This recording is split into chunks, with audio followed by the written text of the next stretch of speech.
Hello, my name is Kevin and welcome to the Love Decanters channel. So this is an unexpected video.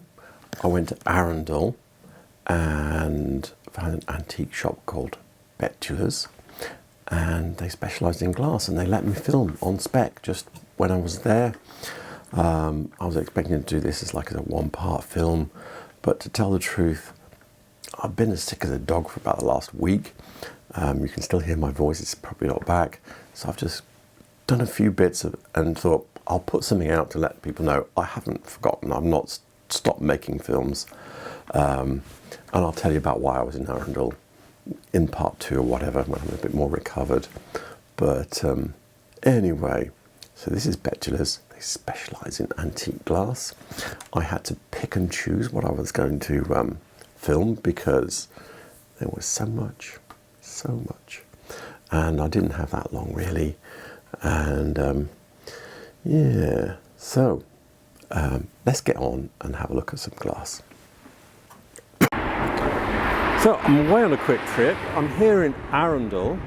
I'm at Betulas Antiques up there, you can see, I think, somewhere. And it's number 4 Queen Street. And they've got loads of glass in here. And they've just popping in, they've kind of let me come in and film. It's a brutally sunny day. And yeah, they've got some really great glass. I'm not going to do a massive amount of filming, but I'm going to do some because I can't not show this. So this is what it's like inside Betulas, and yeah, let me show you what it's like.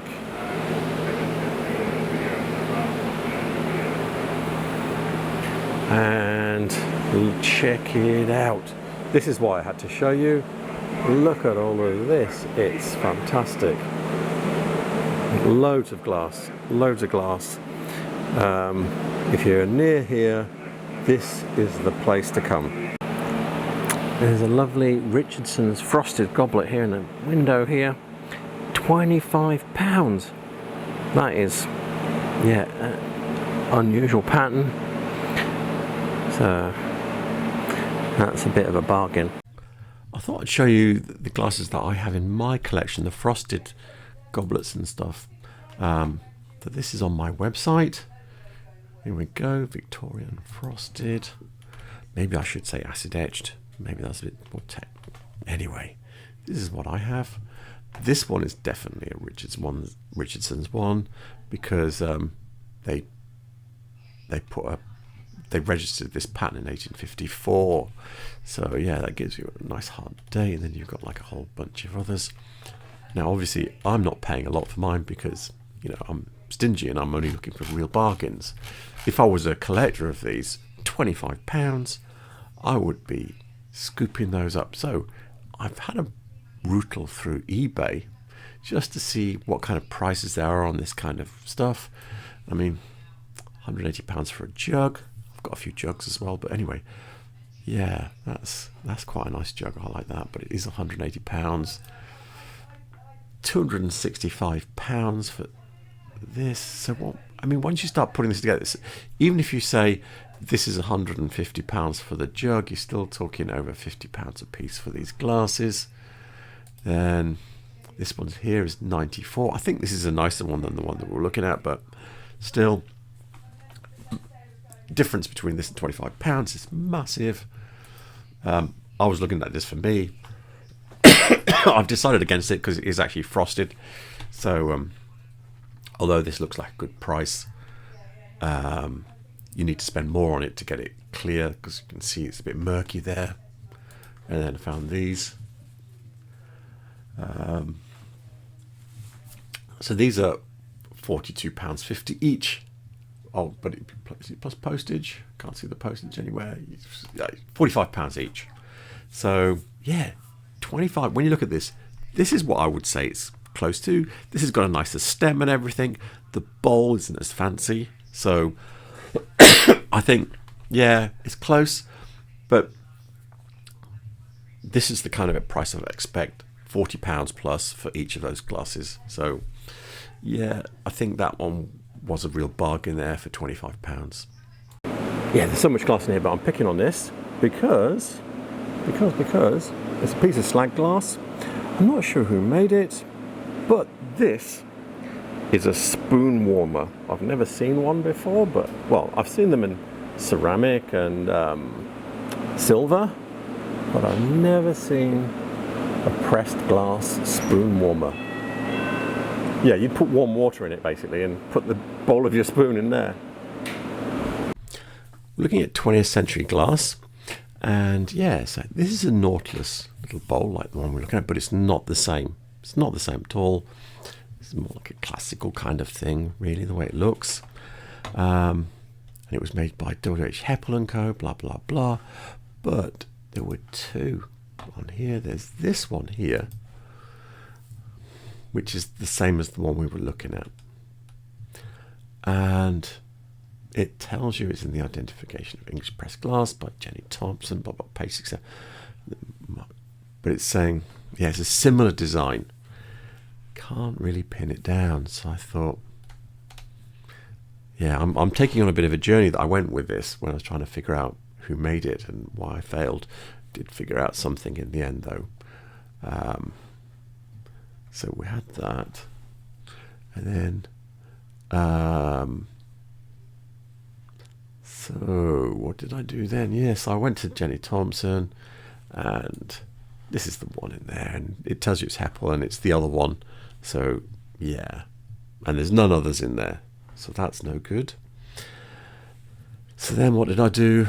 Go back to here, and I think it's this one here. So I found this one, and this one has some specific information.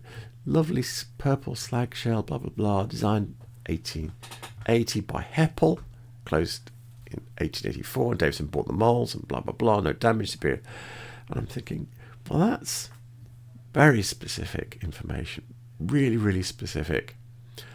And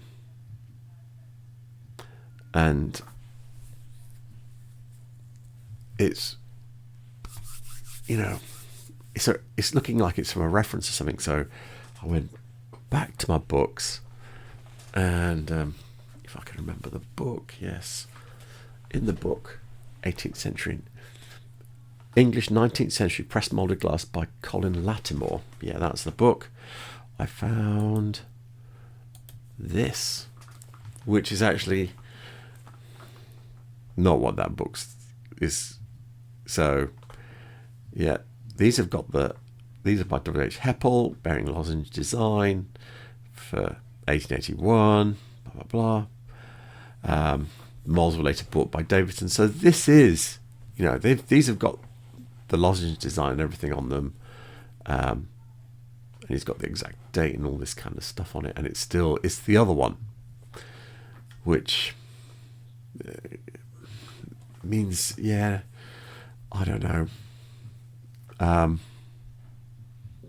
a bit stuck. What this does tell me, though, is sugar basin, covered butter dish, and cream jug. Now, I thought this might be a spoon warmer, but now we know, at least, it's a sugar basin.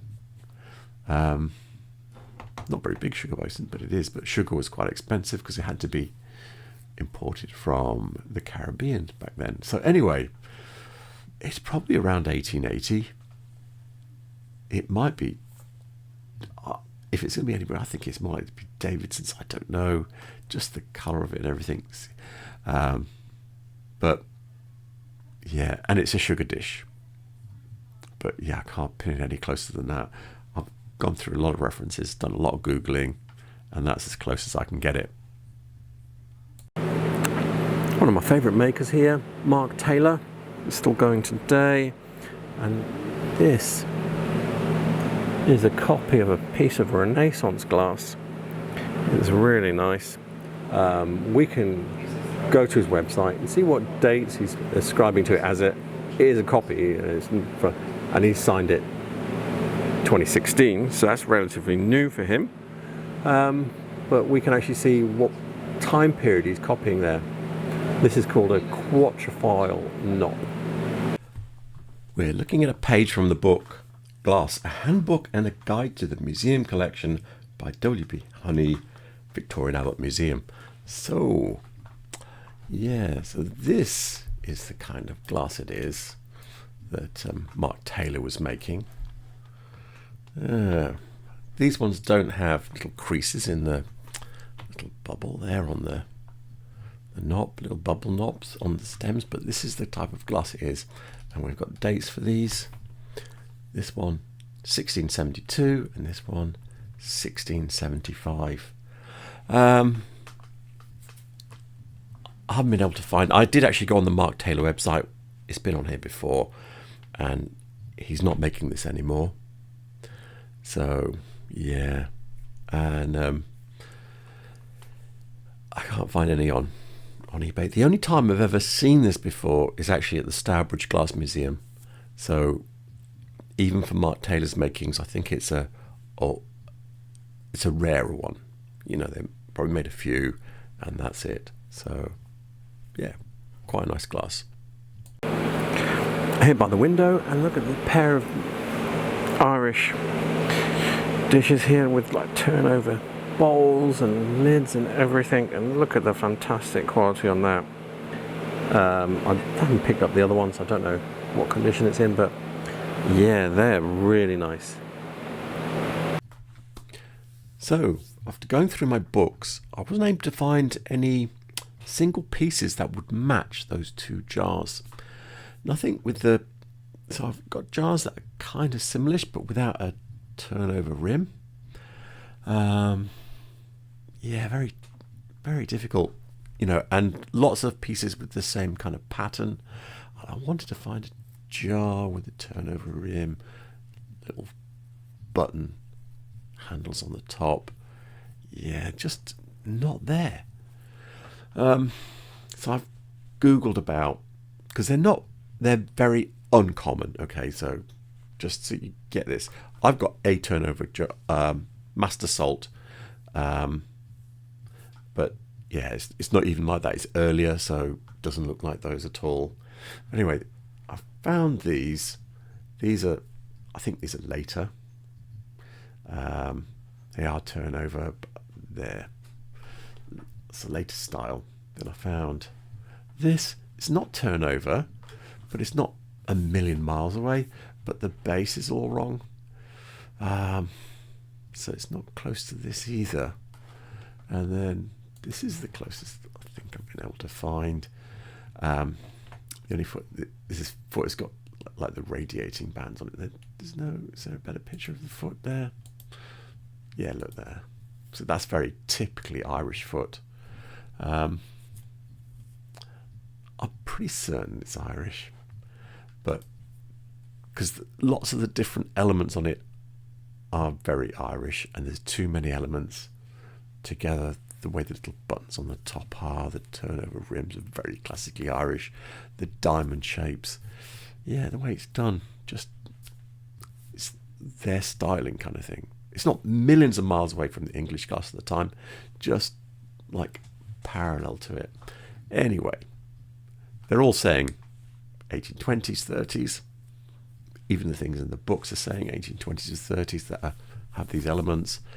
But yeah, I can't get you a really good book reference on it, unfortunately. So I hope you enjoyed that, yeah. I'm not going to say much more than contact details for Betulas will be in the description below. References will be in the description below, and please remember to like and subscribe because it really helps my channel. Thank you for watching, and have a good morning because it's morning. Bye.